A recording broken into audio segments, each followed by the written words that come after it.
इसमें बड़ा स्पष्ट खुद आतिशी जी कंफ्यूज हैं।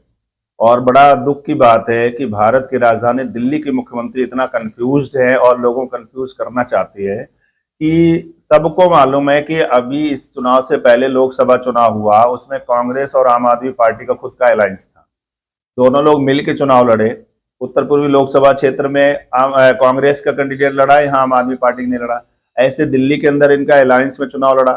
तो पूरे इनकी खुद का कांग्रेस का और इनका आपसी तालमेल है। और इस बार जो ये चुनाव लड़ रहे हैं अलग अलग, उसका रीजन सीधा है कि इनके आपस में जो भेड़चाल है, जो आसमान में बंदर बांट है, वो नहीं हो पा रहा है। और दूसरा अगर देखें तो ये है कि जैसे कि 2013 में कांग्रेस की जब नैया डूबने जा रही थी और उनके वोटर्स वहां से ट्रांसफर हो रहे थे बीजेपी की तरफ, तो उन्होंने एक नई पार्टी बी ग्रेड खड़ी की थी जिसको कहते हैं आम आदमी पार्टी, और वो केजरीवाल के रूप में उन्होंने खड़ा किया।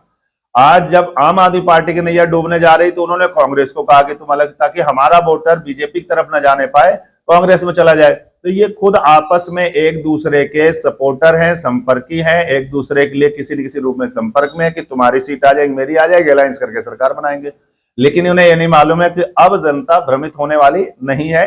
स्पष्ट है क्योंकि उन जान गए कि यहाँ भारतीय जनता पार्टी ही सरकार बना करके दिल्ली का बेहतर विकास कर सकती है। क्योंकि अन्य प्रदेशों में भी देखने में आ रहा है कि केंद्र सरकार है और जहां प्रदेश सरकार है, वो दोनों का एक साथ जो मिलाप है, उससे जो प्रदेश का विकास हो रहा है वो दिल्ली के अंदर बिल्कुल ठीक उल्टा हो रहा है। तो इसलिए ये आतिशी जी का बयान जो है ना, उन्हें उल्टा उनकी तरफ भेजता है। और मैं उनसे कहना चाहूंगा आप लोगों के चैनल के माध्यम से कि अपने स्टेटमेंट को सुधारें और आपका खुद जो अंदर का मिली भगत है उसको दूसरे पर ठीकरा पीटने का काम न करें, जैसा कि आपके नेता और आप लोग करते हैं।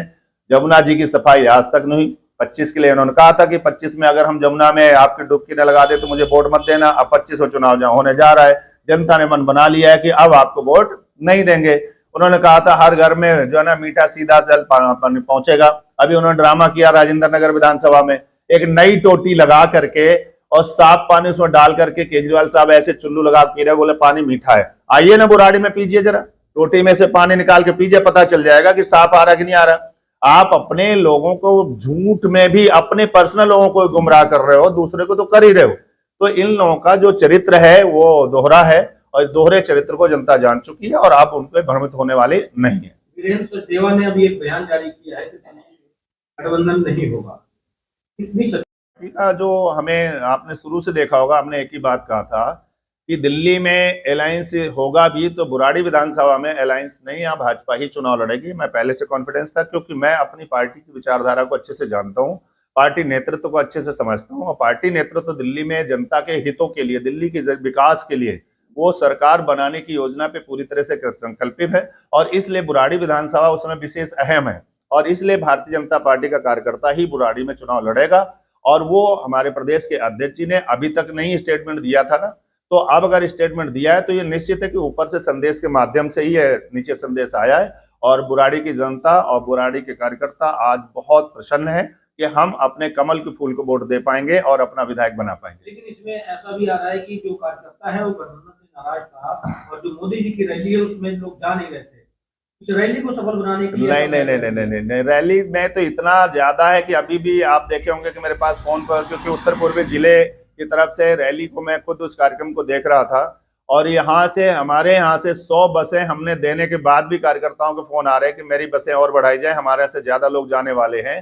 तो वो रैली इसलिए नहीं, रैली तो इसलिए किया गया कि हमारे देश के पूर्व प्रधानमंत्री जिन्होंने अर्थशास्त्री रहे हैं, बहुत सामाजिक उनका एक वो रहा है, अनुभव रहा है और एक बहुत वरिष्ठ है, 92 ईयर के जो है ना, एक वरिष्ठ नागरिक के नाते से भी और वरिष्ठ देश के प्रधानमंत्री 10 साल रहे हैं।